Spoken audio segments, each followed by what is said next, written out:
السلام علیکم پیارے بچوں، کیا حال ہے آپ سب کے؟ میں امید کرتی ہوں کہ آپ سب بہت خوش ہوں گے اور مزے میں ہوں گے۔ تو پیارے بچوں، آج کی ہماری کہانی کا موضوع ہے بلی اور چوہا۔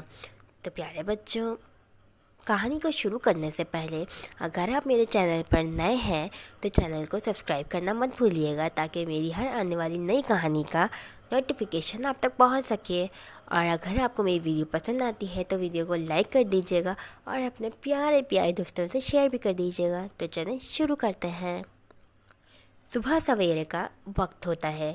چوچو چوہے میاں نیند سے بیدار ہو کر اپنے گھر سے نکلنے لگتے ہیں کہ گھر کے سامنے ایک بلی چوہے میاں کا انتظار کر رہی ہوتی ہے۔ چوہے میاں بلی کو دیکھ کر ڈر جاتے ہیں تو وہ واپس جانے لگتے ہیں۔ تو بلی کہتی ہے، ارے او چوہے میاں، کہاں کو چلے؟ آؤ آؤ باہر، کیا ہوا؟ تو چوہے میاں کہتے ہیں، میں نہیں آ رہا، تم مجھے کھا جاؤ گی۔ بلی کہتی ہے، ارے ارے چوہے میاں، کیا ہو گیا؟ میری توبہ، میری اتنی مجال کہ میں آپ کو کھاؤں؟ میرے پاس کھانے کے لیے گوشت اور بہت کچھ ہوتا ہے، میں چوہے میاں کو کیوں کھاؤں بولا؟ میں تو تم سے دوستی کرنے آئی ہوں، یہ دیکھو مجھ سے ہاتھ ملاؤ۔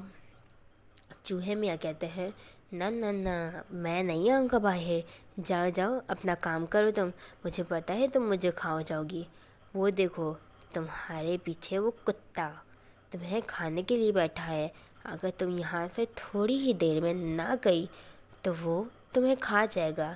تم مجھے کھانے آئی ہو، وہ تمہیں مجھے کھانے کا موقع ہی نہیں دے گا، وہ تمہیں مجھے کھانے سے پہلے ہی تمہیں کھا جائے گا۔ تو بلی پیچھے مڑ کے دیکھتی ہے تو واقعی وہاں پر ایک کتا موجود ہوتا ہے، تو وہ بہت خوفزدہ ہو جاتی ہے اور کتے سے ڈر کے بھاگ جاتی ہے۔ تو پیارے بچوں، آپ نے دیکھا کہ بلی کس طرح گھاٹ لگائے بیٹھی ہوتی ہے کہ چوہا نکلے اور وہ چوہے کو کھا کر اپنا پیٹ بھر لے۔ تو بچوں، اگر کہانی اچھی لگی ہو تو ویڈیو کو لائک کر دیجیے گا، چینل کو سبسکرائب کرنا مت بھولیے گا اور اپنے پیارے پیارے چھوٹے چھوٹے دوستوں سے شیئر کر دیجیے گا۔ ملتے ہیں اگلی ویڈیو میں، تب تک کے لیے اپنا خیال رکھیے گا، دعاؤں میں یاد رکھیے گا۔ اللہ حافظ۔